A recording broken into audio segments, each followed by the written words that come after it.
Well, hello and welcome.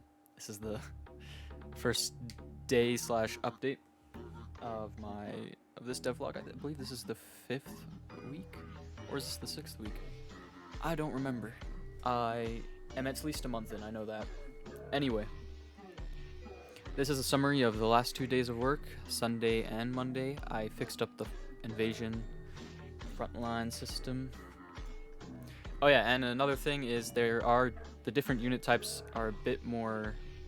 It's not just like different icons. They're like, I have a way now where I can actually change their stats.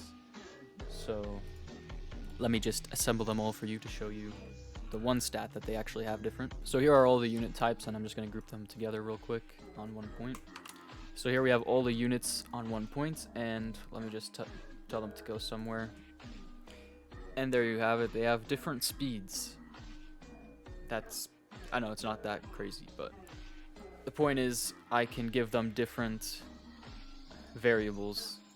I'm just gonna spawn the fastest unit type, so I'm not here for longer than I need to be. Make a front line, position them like this, I guess. There you go. And now the invasion line, it's not a point where they are actually going to like try to get to.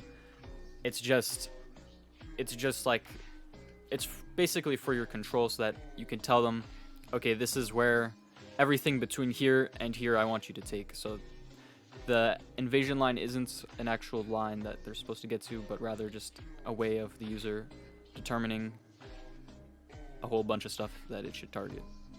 So I could do like this. There you go. Also, one thing I didn't say, I forgot. Cities that are not owned by the player are like dimmed a little bit. They're a bit more gray, and I think that's better than like colors or something. It's like, it's not super out there or annoying, but it's a good indicator. So anyway, and now they show orange circles for each city that they're targeting. I need to greatly reduce like how big the maximum city size can be. Oh gosh, because this is way too big.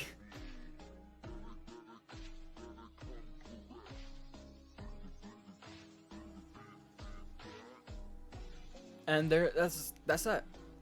As you may have remarked, it still has province tiling system kind of.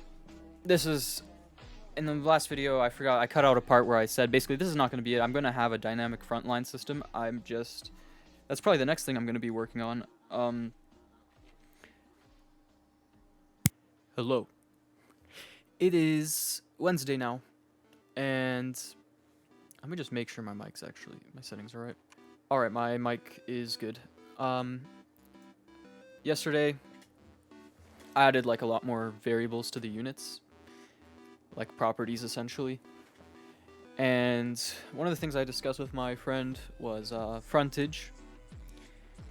And so I have a visual representation of frontage and each unit has a different default frontage, and I'm not sure yet, but I believe that should be able to like change depending on certain things. But anyway, these are also called battalions now. That's pretty much it. The only variable or property that I added that you can actually visually see a change in is the frontage, pretty much. And next I want to implement that into the actual war system or invasion system. Basically, fundamentals of the frontage is that's all the area that battalion can actually control. And so yeah, there's a lot of logic in the invasion and like frontline system that I need to fix with this. Not fix, like implement. It's not broken because I haven't done it yet in the first place. Also, I'm still talking with that friend on more things. So yeah. Let's see what I managed to do on Wednesday. Hello. I got the flu, so I apologize for not getting as much done as I intended. But I did get some stuff done. First, noticeably, you can obviously see this here. These don't do anything yet, but me a second. Let me pick a country real quick. China. Why not?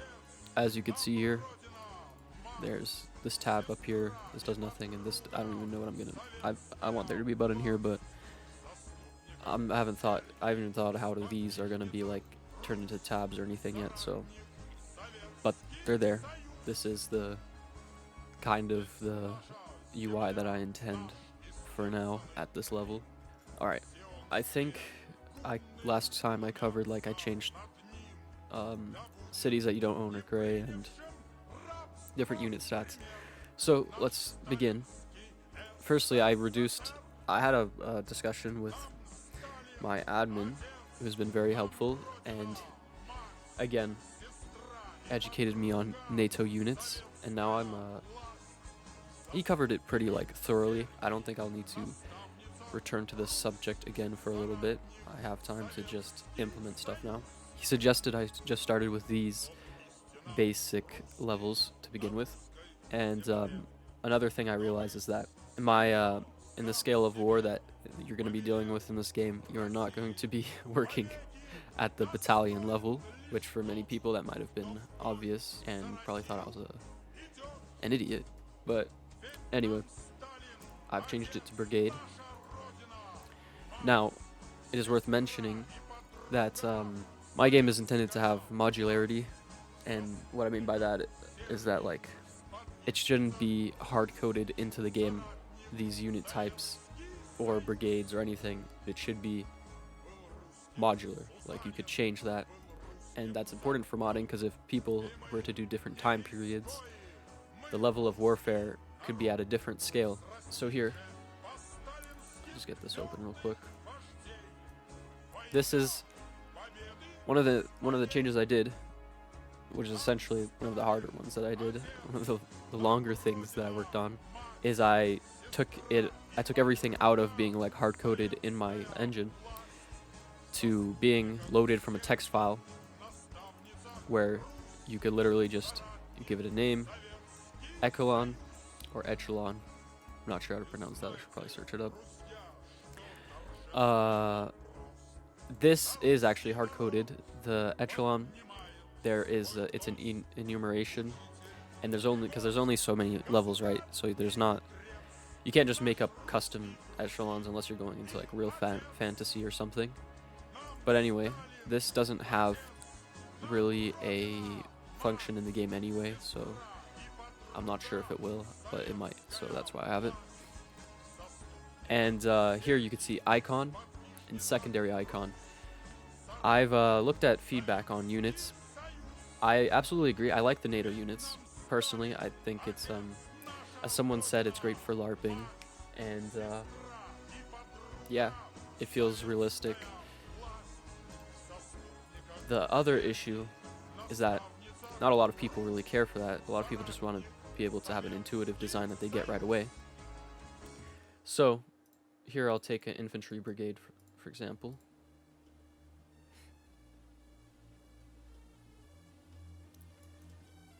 That's an issue I need to fix. Oh, okay. I should also mention I changed up the UI a lot for the unit. Before, it would have the flag above. That's wrong. It needs to be to the bottom right of it, according to the NATO unit standard. And also the text that says the unit size is gone, because that's already assumed from the symbol itself and the echelon. And the echelon will be rendered up here. It will show the brigade symbol.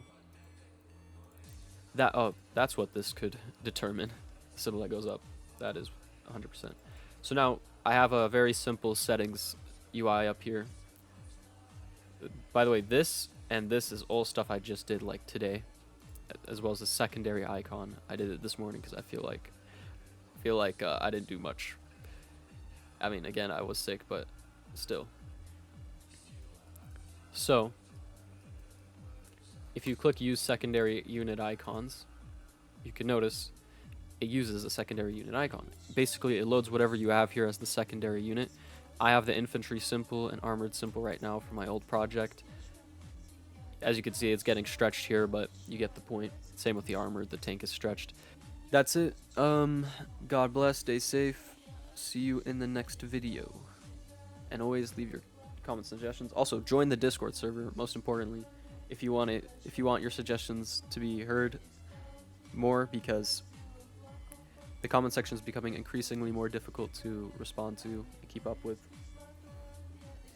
But on Discord, I make sure to, at some point, get by to the suggestions. So yeah, see ya.